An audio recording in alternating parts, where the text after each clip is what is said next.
నమస్తే, శ్రీధర్ టీవీకి స్వాగతం. ముందుగా ఈ వీడియో చూడండి. 7 ఫీట్ల బై 12 ఫీట్లు ఉంటే అందులో 3.5 ఫీట్లు పండుకోవడానికి దిమ్మె ఉంటుంది. ఒక చిన్న బాత్రూమ్ ఉంటుంది అధ్యక్ష. 16 రోజులు డిటెన్షన్ సెల్లో ఒక్క మనిషిని చూడకుండా నన్ను నిర్బంధించిన ఆ కోపాన్ని దిగమింగుకొని రాష్ట్ర ప్రయోజనాల కోసం ఈరోజు పనిచేస్తున్నా అధ్యక్ష. రాత్రిపూట పడుకోవడానికి లైట్ బంద్ చేయకుండా ట్యూబ్ లైట్ ఆన్లో పెడితే అది ఓపెన్ ఎయిర్ జైల్. ఇంతింతలో బల్లులు 7 ఫీట్లలో 3.5 ఫీట్లు దిమ్మ ఉంటే దిమ్మ మీద పడుకుంటే ఇంకొక 3.5 ఫీట్లు గ్యాప్ ఉంటుంది.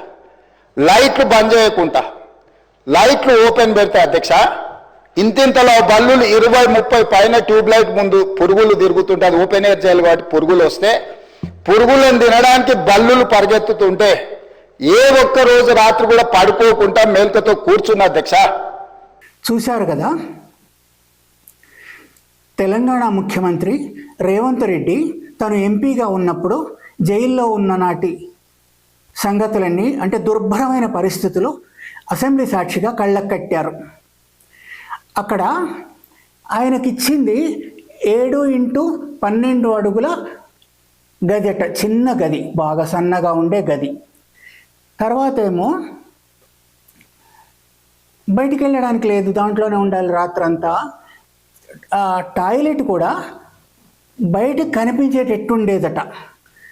రాత్రిళ్ళేమో ట్యూబ్ లైట్ వేసి ఉండేది. ఆ ట్యూబ్ లైట్కి వచ్చే పురుగులను తినడానికి పెద్ద పెద్ద బల్లులు వచ్చేవట.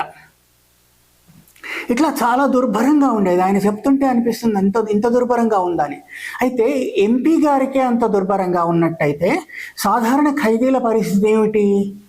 మరింత దుర్భరంగా ఉంటుంది కదా. సొంతగా అందరికీ గదులు కానీ టాయిలెట్లు కానీ ఉండవు కదా, కామన్ ఉంటాయి.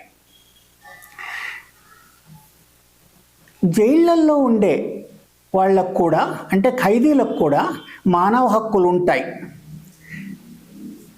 మానవ హక్కులు ఉంటాయి అనుకోవడమే కాదు, అవి ఉంటాయని తెలియాలి. ముఖ్యంగా అక్కడి జైలు సిబ్బందికి తెలియాలి, వాటిని అమలుపరచాలి కూడా. జైల్లో ఎవరుంటారు అనేది మామూలుగా సాధారణంగా ఎవరిని అడిగినా కూడా నేరగాళ్ళు, దొంగలు ఉంటారని చెప్తారు నాటి నుంచి నేటి వరకు. కానీ నాటి నుంచి నేటి వరకు అంటే గాంధీజీ, నెహ్రూ వీళ్ళని తీసుకున్నట్టయితే వాళ్ళ నుంచి నేటి నాయకుల దాకా ఒకళ్ళిద్దరు మినహాయింపు చాలామంది, కారణాలు వేరు కావచ్చు, కక్ష సాధింపు కూడా కావచ్చు, కానీ జైళ్ళల్లో మగ్గిన వాళ్ళే.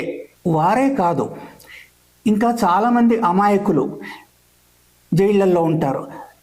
అండర్ ట్రయల్సే 70% మంది ఉన్నారట తెలంగాణ జైల్లో.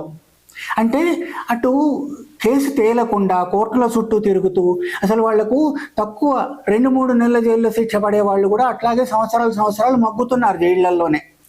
కొందరు అమాయకులు కూడా ఉంటారు, ఉట్టిగా నేరం ఆరోపించి వాళ్ళని జైళ్ళల్లో పడేసిన వాళ్ళు. ఇట్లా అనేక మంది, రకరకాల మంది జైళ్ళల్లో మగ్గుతున్నారు. అయితే ఎంపీగా తను అనుభవించిన కష్టాలు చూశారు జైల్లో. అయితే ఇకపైన అట్లా ఎవరు అనుభవించకుండా తను ఇప్పుడు ముఖ్యమంత్రి కదా రేవంత్ రెడ్డి గారు, అన్ని అధికారాలు తన చేతిలో ఉన్నవని కదా జైలు కానీ పోలీసులు కానీ. అయితే సంస్కరణలు ఏమన్నా తీసుకొచ్చే అజెండా వాళ్ళకుందా? రేవంత్ రెడ్డి ముఖ్యమంత్రి అయ్యి ఇప్పటికే దాదాపుగా 1.5 గడిచింది. ఇంకో 2 నెలలు అయితే 1.5 అవుతుంది.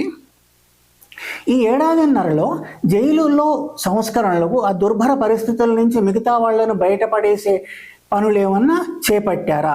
చేపట్టనట్టయితే ఇక ముందు ఏమన్నా చేపట్టే అజెండా ప్రభుత్వానికి ఉందా అని తెలంగాణ ప్రజలకు సందేహం వస్తుంది కదా సహజంగానే.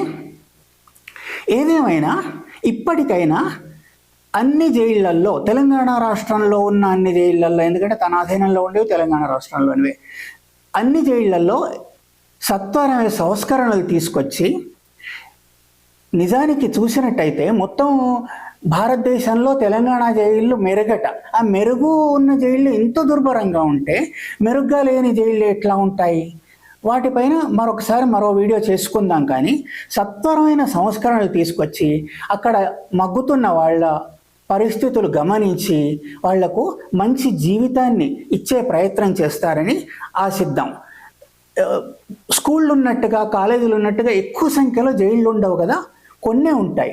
కనుక ఆ కొన్నిటిని సంస్కరించడానికి ఆర్థికంగా కానీ ఆర్థికేతరంగా కానీ చాలా సులువు అవుతుంది. ఈ వీడియో సొంతం చూసినందుకు ధన్యవాదాలు.